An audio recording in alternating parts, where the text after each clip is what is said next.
Buenos días amigos desde Pirineo Sur, en su capital, Jaca. Llueve sin parar a lo largo de todo el día. A mí personalmente, en estos tiempos de sequías impresionantes por el mundo adelante, me gusta que llueva.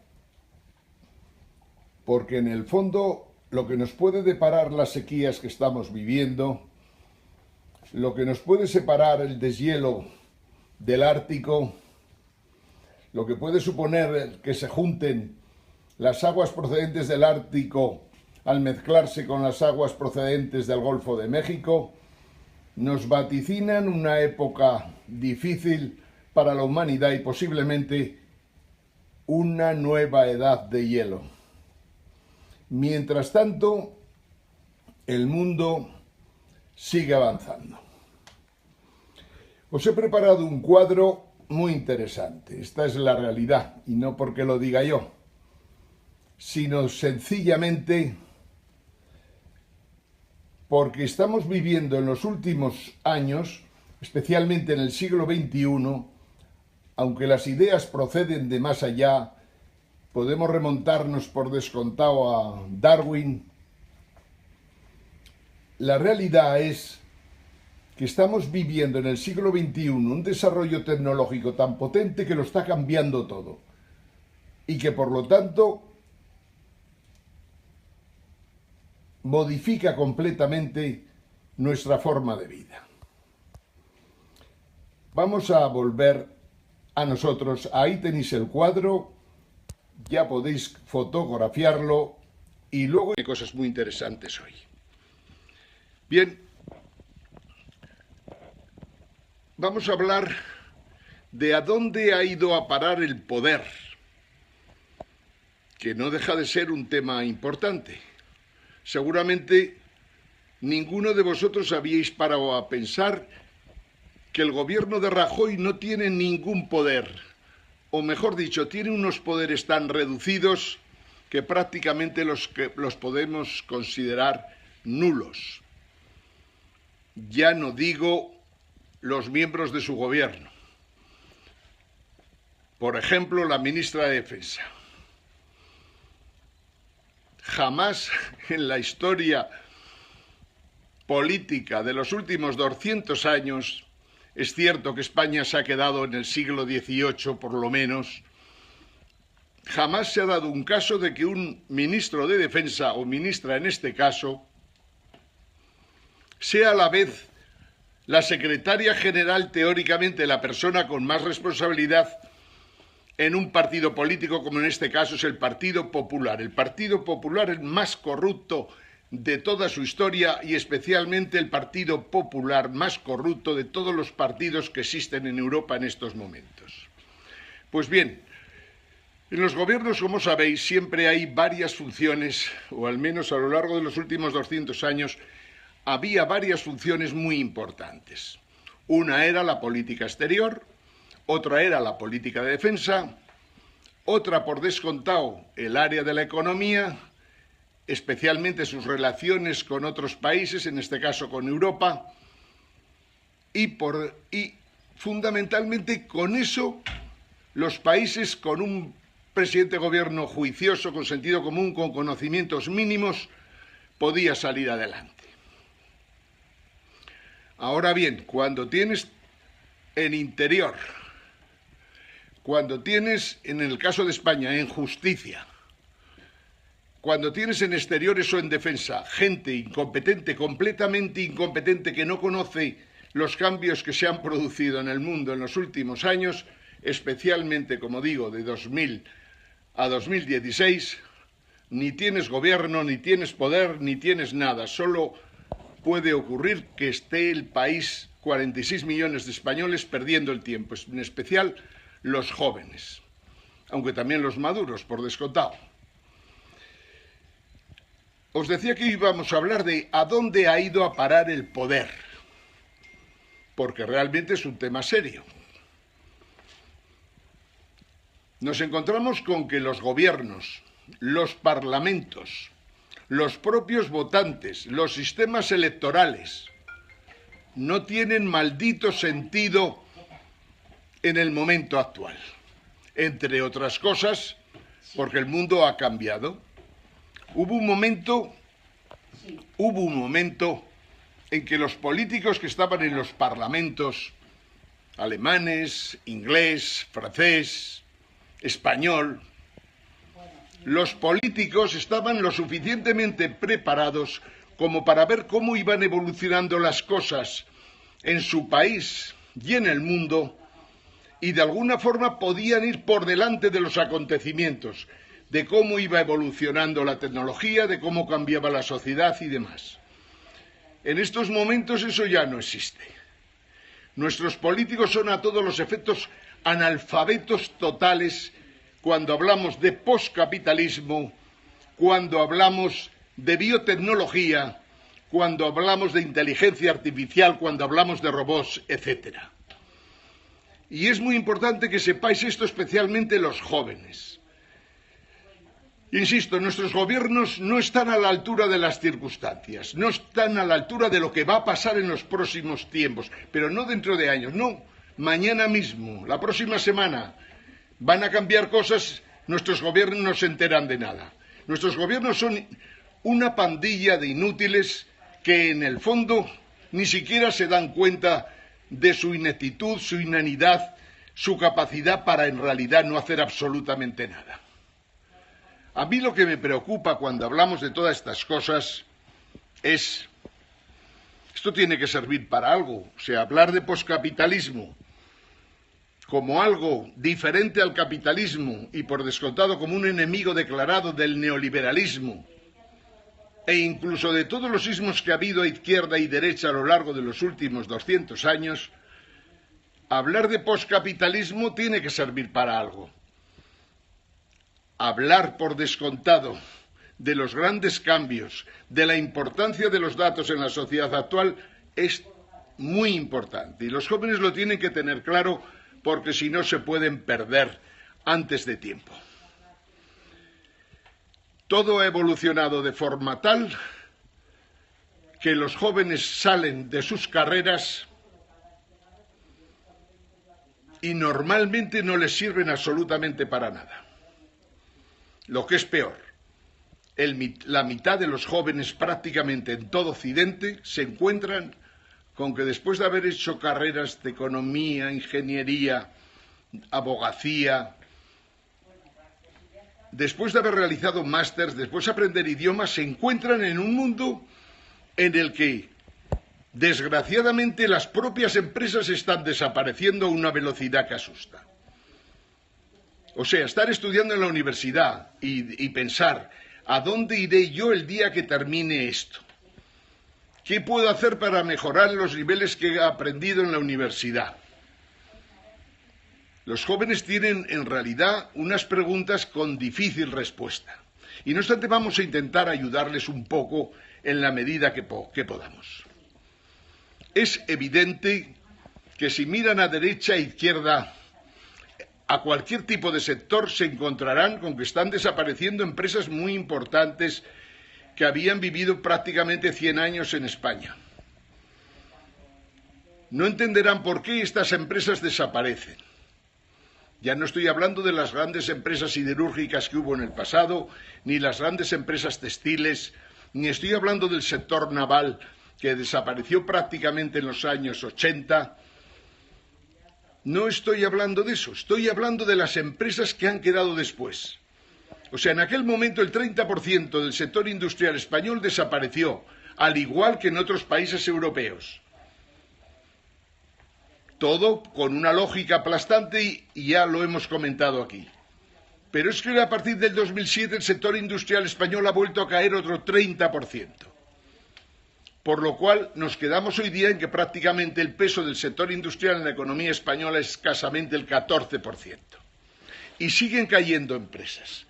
Los estudios más recientes que tenemos para empresas de menos de 10 trabajadores, de 10 a 200, de más de 200 e incluso de más de 5.000 personas, nos dicen que vamos a ver desaparecer al 30% de media de todos estos paquetes de empresa de distintos tamaños.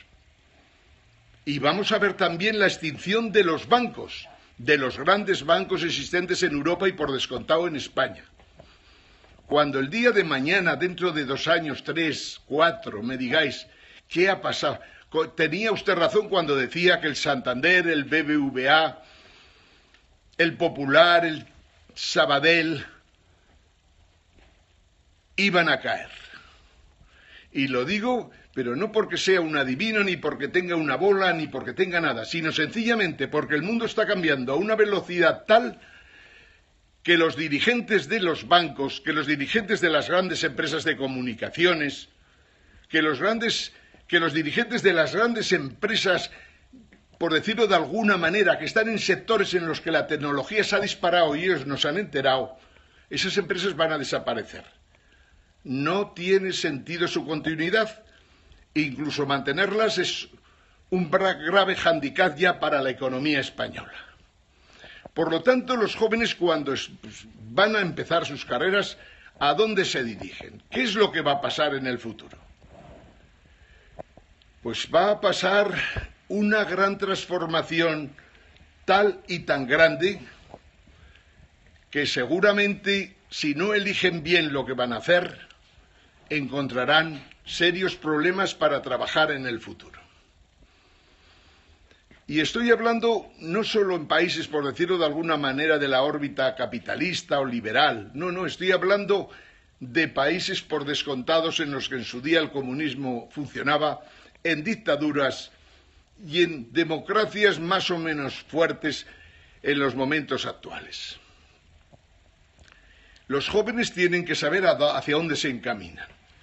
Entonces lo que tienen que saber qué es lo que está pasando en el mundo en estos momentos y tratar de ir a estudiar aquellos sitios donde exista una mínima posibilidad al menos de que les puedan enseñar algo que tenga que ver con los grandes cambios que se están produciendo. Y no obstante, también digo, los jóvenes hoy día que tienen que tener muy clarito que no basta con ir a la universidad, que seguramente tienen una vía mucho más interesante para saber lo que ocurre en el mundo, metiéndose en Internet, metiéndose en programas de todo tipo y variedad que hay en Internet, metiéndose a ver lo que se hace en la Universidad de Harvard, en el Massachusetts, metiéndose donde quieran, en Francia, en Alemania, en la propia España, aunque como digo, aquí en España vamos muy retrasados por culpa de estos últimos 9 años, terribles que hemos soportado con Zapatero y ahora con Rajoy. En España se ha parado todo. La innovación y la tecnología, como sabéis, la innovación y el desarrollo tecnológico no se ha invertido un puñetero duro porque estos majaderos no se dan cuenta de que el mundo está cambiando y que precisamente donde deberíamos insistir es en mantener todo lo que habíamos conseguido en I+D, investigación, desarrollo e innovación. Pero también os diré una cosita, tampoco hace falta que intentemos recuperar de la noche a la mañana lo que hemos perdido en los últimos 10 años. Hablar de investigación, desarrollo, innovación, con Rajoy, con la vicepresidenta, de todo y que no sirve para nada, de la ministra de Defensa, del ministro de Economía, del ministro de Hacienda. Hablar de esos temas con esta pandilla de ineptos es perder el tiempo. No los convenceréis, porque en el fondo no saben ni dónde se encuentran.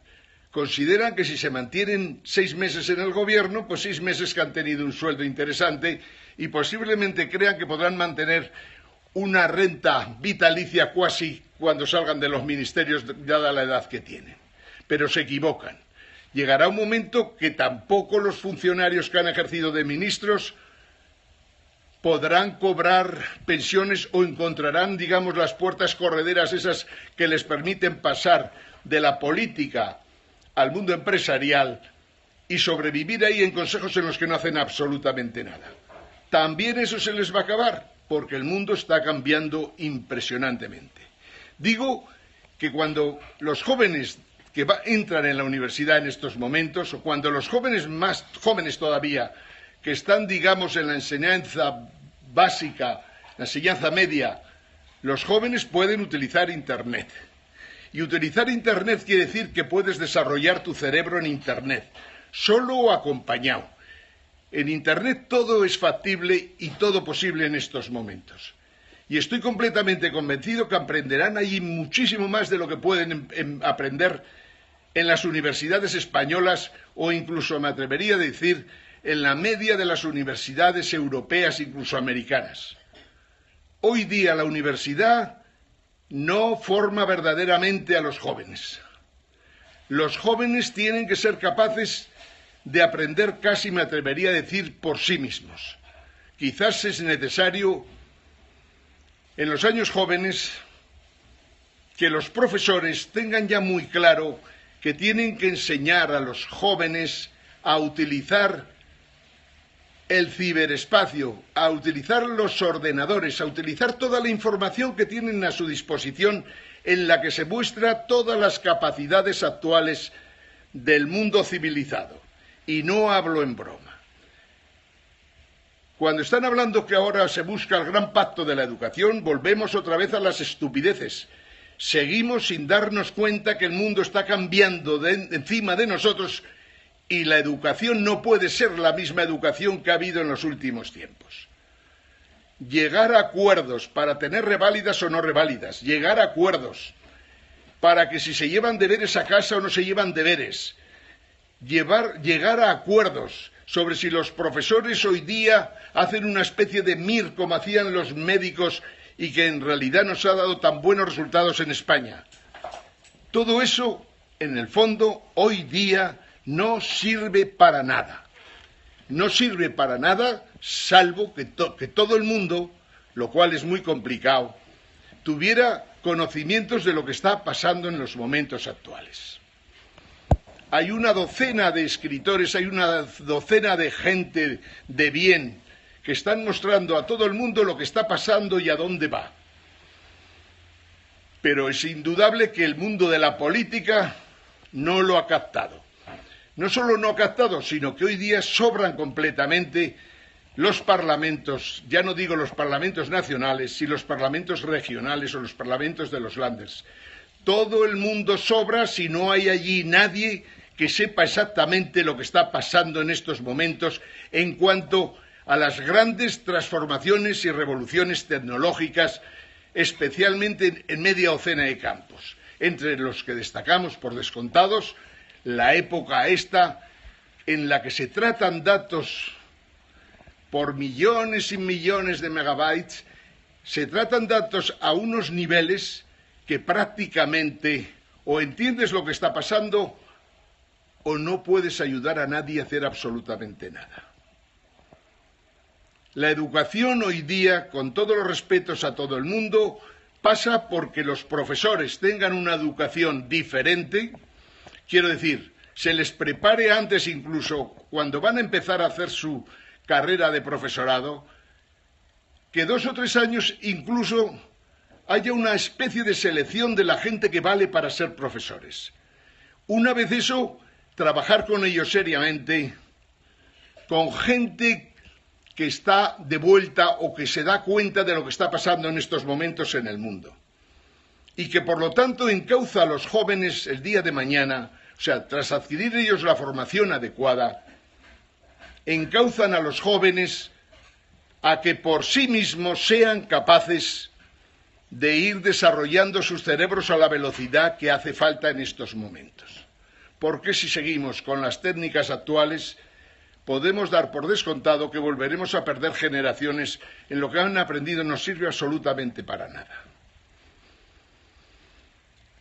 Siguiendo con la idea, con lo que os quería comentar a lo largo del día de hoy, ¿en dónde se puede aprender o dónde te pueden enseñar a aprender? Voy a poner mi ejemplo como que no es quizás un ejemplo normal, pero vamos a pensar lo que a mí se me ocurría cuando era joven. Yo empecé estudiando matemáticas y le aconsejo a la gente que estudie matemáticas. Las matemáticas siempre han servido, sirven y servirán en el mundo en el que nos movemos. Cuando estaba en matemáticas pensé que era más interesante ir al mundo de la tecnología, de la ingeniería. Y allá me fui. aprendimos lo correspondiente a una carrera de ingeniería industrial que te permite tener una visión muy amplia de todo lo que se hace en el mundo, porque puedes abordar cualquier cosa, desde la construcción, pasando por las inversiones públicas, empresas, inversiones públicas en carreteras. En todos esos campos podías trabajar siendo ingeniero industrial. A la vez estudiábamos las nuevas tecnologías que aparecían de nuevos materiales, plásticos, productos químicos, productos petrolíferos, derivados de todos ellos. A la par estudiábamos ingeniería mecánica, estudiábamos servosistemas. De alguna manera, una carrera como la ingeniería industrial te permitía la posibilidad de tener una visión muy amplia de todos los sectores industriales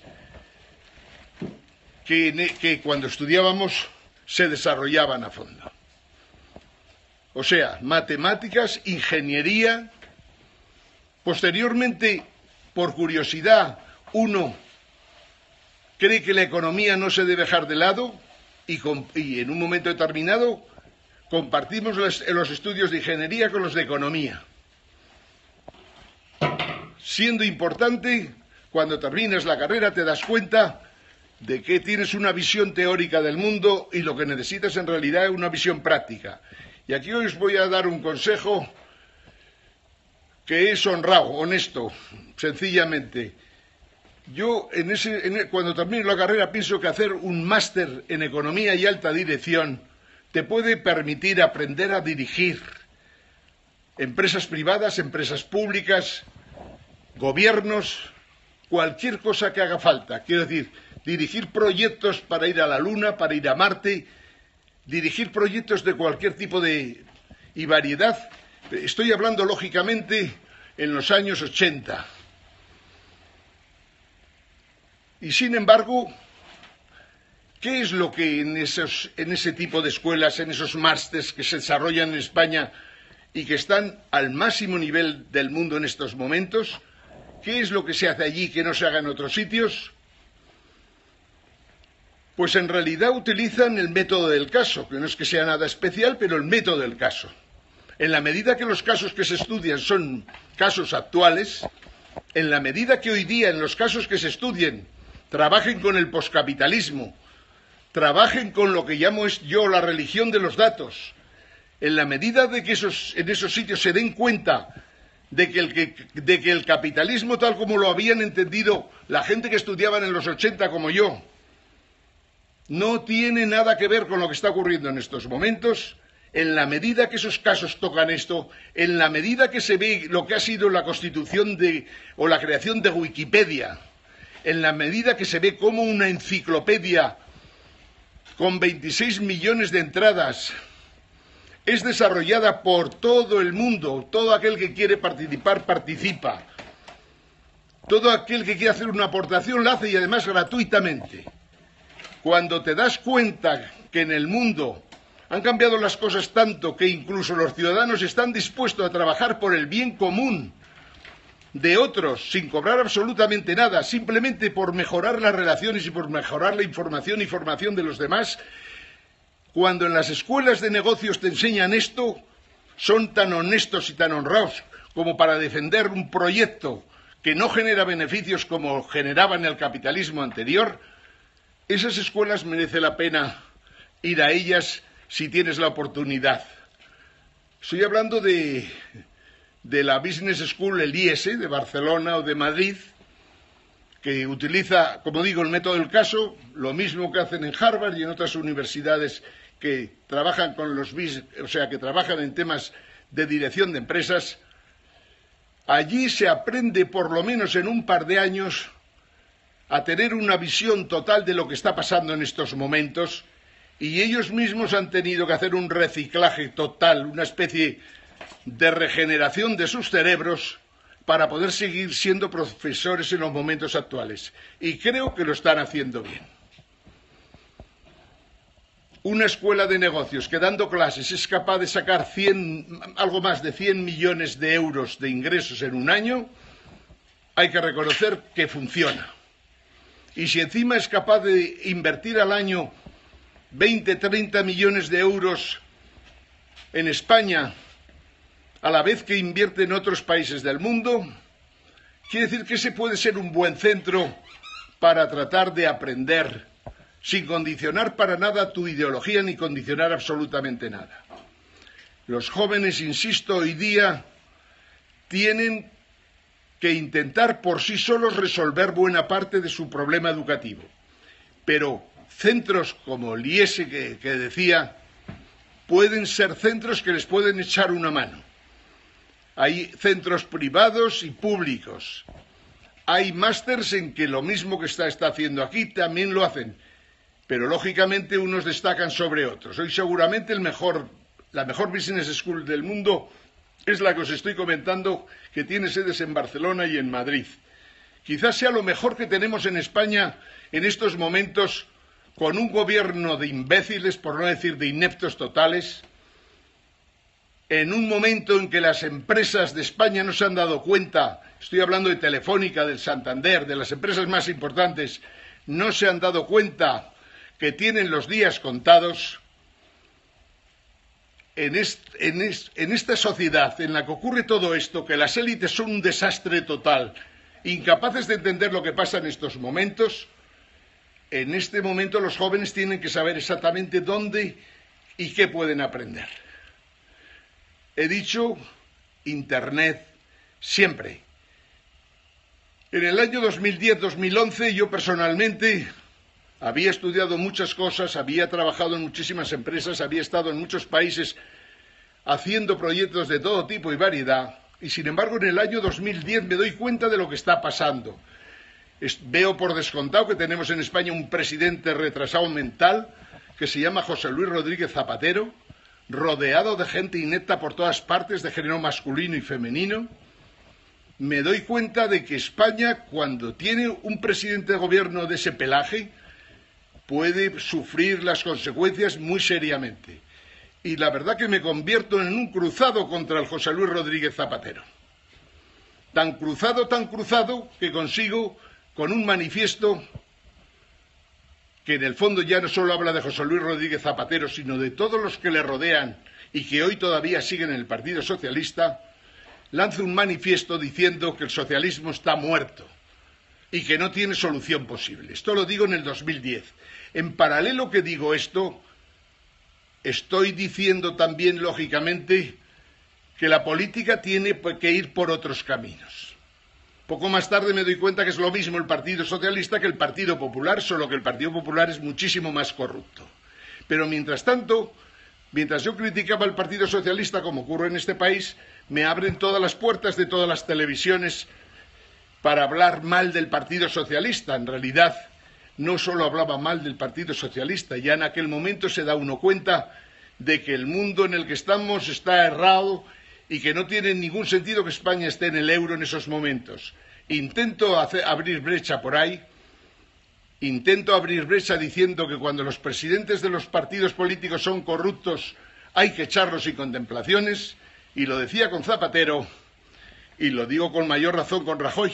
Rajoy debe dimitir ya, porque si está un minuto en la presidencia del gobierno, España perderá un minuto. Y España seguirá con un presidente corrupto un minuto más.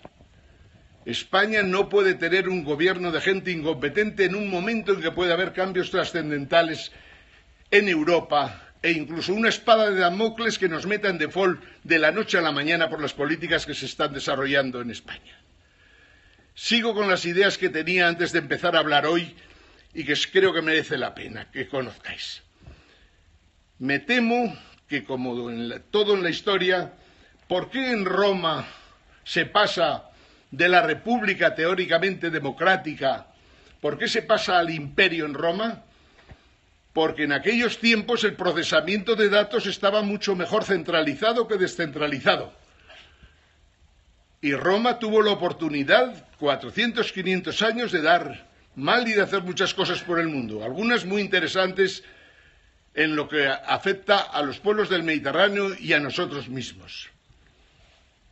Roma tuvo en aquellos momentos, simplemente por la forma del tratamiento de datos, un imperio, o sea, una especie de poder completamente unipersonal, pero que sin embargo funcionó en aquellos momentos. porque nosotros lo que tenemos que ver de lo que ocurre es qué es eficaz y qué no es eficaz, qué es eficiente y qué no es eficiente. La Roma de allá de 100 años antes de Jesucristo, esa Roma le fue muy bien un imperio. En los últimos años, para correr rápidamente a lo largo de la historia, lo que hemos visto es que en la batalla de la utilización de los datos por parte del capitalismo y por parte del comunismo, es más práctico el tratamiento de datos descentralizado del capitalismo que el tratamiento de datos centralizado del comunismo. Seguramente la forma de tratar los datos por parte del comunismo se carga completamente la Unión Soviética. Y el capitalismo en ese momento, que tiene un tratamiento de datos mejor en el sentido de que está más distribuida la información, el capitalismo, por decirlo de alguna manera, sigue pujante, ya llevaba 100 y pico años funcionando, sigue pujante desde 1945 hasta prácticamente el año 2000 o 2007, si queréis, por poner una referencia que os recuerde algo. El capitalismo va funcionando, pero encuentra dificultades para mutar, como lo había hecho a lo largo de la historia. Y es porque está ocurriendo algo impresionante y sensacional. Hay tantos datos en el mundo ya, hay tantas transferencias de datos, la creación de Internet en la que prácticamente no han participado los gobiernos, sino que ha sido algo que han sido debido a gente que privadamente lo consideró importante y que poco a poco fue creciendo hasta llegar al mundo actual en que lo dominan todos los datos. Digo, el capitalismo se está encontrando en estos momentos con dificultades de mutar, porque sencillamente los principios básicos en los que el capitalismo tiene sentido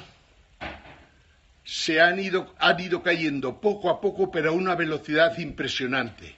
Y la capacidad de mutar del capitalismo en estos momentos es prácticamente nula. Ha desarrollado tecnologías importantes que se cargan el capitalismo, se ha cargado el libre mercado, se ha cargado el derecho de propiedad del capitalismo, han jorobado el mundo hasta el punto de cargarse el sistema monetario internacional, el sistema financiero internacional, se han cargado los bancos privados, se han cargado los bancos centrales, y en estos momentos la realidad es la que vemos, que en Estados Unidos hoy día compiten para la presidencia dos personajes, a cuál peor, que demuestra en el fondo que los Estados Unidos están más divididos que nunca, siendo como son cuasi el imperio que podíamos decir que puede influir en los destinos de muchas partes del mundo. Ese imperio está roto en estos momentos, porque hay ideas completamente opuestas dentro de la sociedad americana. Y lo que estamos viendo en las elecciones de estos días. Decía entonces que el tratamiento de datos influye en los sistemas, tanto o más que el que sea una dictadura o una democracia lo que funciona. Hoy día podemos dar por seguro que la velocidad y la cantidad de datos que se necesitan dominar y controlar para poder gobernar un país nos hace pensar que las elecciones no sirven para nada, que los partidos políticos están obsoletos completamente y que los parlamentos no pueden legislar lo que se necesita porque llegan siempre tarde. Esta es la realidad. Y esto en un país normal, cuando se trata de un país que los dos partidos más importantes son completamente corruptos, cuando se trata de un país en que la justicia está condicionada, cuando tenemos un país en que los legisladores son elegidos a dedo y no por sus méritos, en ese país no hay nada en absoluto que hacer, por descontado. Pero es que también en países que funcionan mejor también hay serios problemas en estos momentos. Siempre será peor un país corrupto hasta las cachas que un país que no es corrupto. Pero ni siquiera en los países que no son corruptos se libran de lo que está pasando en estos momentos. La tecnología en el siglo XXI ha pasado, imaginar un coche, ha pasado de la velocidad primera a la directa. Es decir, ha pasado de 20-30 por hora a estar prácticamente en 120 o en 170 según el coche. Eso quiere decir que la tecnología lo está cambiando todo. Y esto es lo que tenéis que tener en cuenta, especialmente la gente joven o la gente que piensa que qué coño podrán hacer los partidos políticos en los que están o en los partidos políticos a los que han votado. Ningún partido político en España, de derecha o izquierda en estos momentos, tiene capacidad suficiente para crear un programa político para el siglo XXI que permita que el país mejore, que sus ciudadanos tengan un estado de bienestar mejor que lo que tenían o que tengan claramente posibilidades de educarse para hacer frente a los retos actuales. La realidad que hay hoy día, y ya tengo a mi perrita dándome el coñazo, la realidad de hoy día es que el ciberespacio se ha convertido en algo vital, que el Internet domina todo, que el que no trata datos, que el que no mete flujos de datos en Internet no existe. La persona que considera, como Rajoy, que ahora ya funciona mejor con el Twitter y con los SMS, no deja de ser un pequeño imbécil que jamás debería estar presidiendo un gobierno, y menos el gobierno de España, con tantos problemas como los que tiene en estos momentos. En estos momentos digo que las webs que nacieron al margen de la democracia están socavando la soberanía, las fronteras, la privacidad, la seguridad ante el terrorismo y especialmente la privacidad de las gentes. Pero no olvidéis una cosa. Por mucha capacidad que tengas, por mucha capacidad de almacenar y de conseguir datos de todo el mundo, de todos los ciudadanos, incluso de tu país o de países terceros, también hay que saber tratar esos datos. Y también hay que tener muy claro si el Homo sapiens, y vuelvo otra vez a lo que se hablaba ayer, si el Homo sapiens está en estos momentos preparado para el próximo cambio que se puede producir en la humanidad. Quiero decir, la inteligencia artificial, la biotecnología lo está cambiando todo. La inteligencia artificial llegará a un momento que conseguirá trabajar mejor que los humanos. O sea, habrá un momento en que la tecnología electrónica consiga producir personas que piensen mejor que nosotros. No solo que piensen mejor que nosotros, sino que incluso hagan mejor las cosas que nosotros, pero por bastante diferencia. La triste realidad, cuando estudias el movimiento o la evolución de las religiones en estos momentos en que, por ejemplo, se celebrará el próximo año los 500 años de la Reforma Protestante de Lutero, lo que está ocurriendo en estos momentos en que todo está cambiando a una velocidad que impresiona al mundo y que por lo tanto los hombres seguramente en estos momentos no somos el centro del universo ni muchísimo menos, ni tendríamos ni deberíamos tratar a los animales como los tratamos, porque puede que algún día nos traten a nosotros como a los animales, entre otras cosas porque puede haber otro tipo de entes 1000 veces más inteligentes y capaz, por descontado, de hacernos lo mismo que nosotros hacemos con vacas, cerdos, corderos, etc. La verdad que el 2000 termina con un destrozo en la naturaleza que impresiona. Como decía al principio, el año 2000 terminó con deshielo en el Ártico, con serios problemas en algunas partes del mundo. El niño y la niña, pero sobre todo el niño, ha cometido estragos que no los habíamos visto en los últimos años. Hemos cambiado el clima y al cambiar el clima nos hemos perjudicado a nosotros mismos. En solo 100 años hemos hecho más destrozo que la humanidad en los últimos 20.000 años. En los 20.000 millones de años, mejor dicho, en los 12.000 millones de años. Es preocupante. El poscapitalismo se preocupa de esto. El poscapitalismo, junto a la forma de tratar los datos, nos ofrece las vías para poder centrar al menos el mundo en el momento actual y ver si somos capaces de estar a la altura de las circunstancias. Hoy no hay nadie, ningún gobierno, ni ningún poder, ni ninguna multinacional, ni grupo de multinacionales, ni ningún nuevo orden mundial, ni ningún ente del tipo que queráis, ni los masones, ni los católicos, ni los protestantes, ni los evangelistas, ni las grandes fortunas del mundo tienen la menor capacidad para influir en lo que está pasando en estos momentos. Hay gente que se podrá aprovechar todavía de la financiación que obtienen los bancos centrales para ganar a lo mejor en un año 1.000 millones, 2.000, 5.000, los que queráis.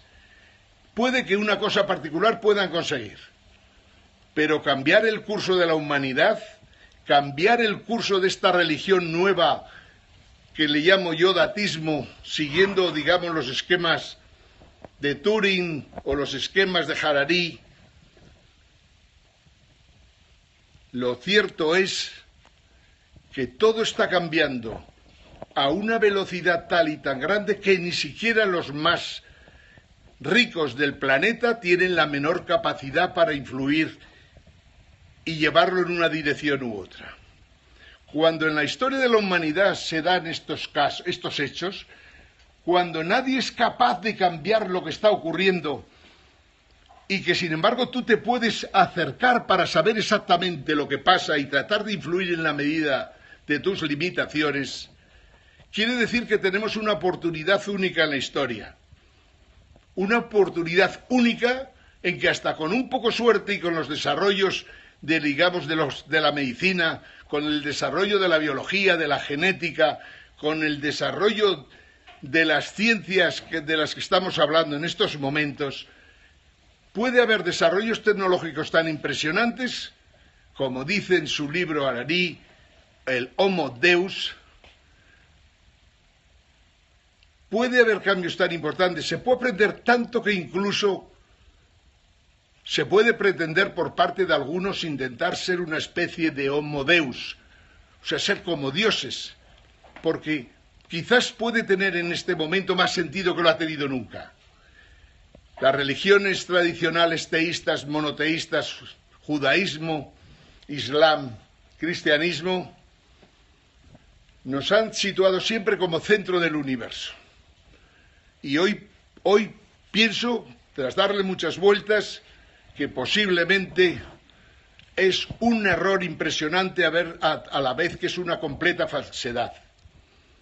Al igual que el liberalismo, que nos considera a los individuos vitales para su doctrina, o sea, al igual que el liberalismo se basa precisamente en que el individuo puede tomar decisiones racionales siempre, y es falso, completamente falso, también las religiones se confundieron cuando dijeron que los hombres, que el Homo sapiens era el centro de la humanidad por encima de todo lo creado.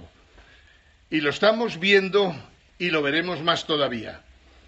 Como os decía, ¿qué podemos hacer en un país modesto como España? Pues tratar de que nuestros jóvenes se embeban en todas estas ideas de las que estoy hablando hoy, tratar de que aprendan a educarse por sí mismos, aprendan a entender lo que realmente está pasando, y los que están al margen de las nuevas tecnologías, los que aún no han utilizado un iPhone o no han utilizado un ordenador o no han utilizado absolutamente nada del ciberespacio, aunque tengan ya cumplidos los 80 años, tienen que pensar que deben hacer un esfuerzo para entrar, porque si no están muertos. Esta es la jodida realidad del momento actual. Un momento en que nadie puede cambiar el curso de los acontecimientos y que cada uno a título particular puede tratar de tener una posición en el mundo. E incluso, si se trabaja siguiendo los esquemas de la colaboración entre todos, podemos tratar de conseguir en países concretos un mundo algo mejor que el que puedan vivir en otros. Y no lo estoy diciendo en broma. El tema es complejo y hay que darle vueltas y vueltas. Pero os garantizo que lo que yo he aprendido de 2010 a 2016, con respecto a lo que había aprendido 30 años antes, por ejemplo, no tiene nada que ver. Lo que he aprendido ahora es útil, sirve para los cambios, sirve para analizar lo que está pasando en la humanidad en estos momentos y sirve para tener clarísimo que los partidos políticos actuales, que los parlamentos no sirven absolutamente para nada más que para dar de comer a una pandilla de gente que vive de la política. Desde Jaca, capital de Pirineo Sur, saludos a todos, amigos.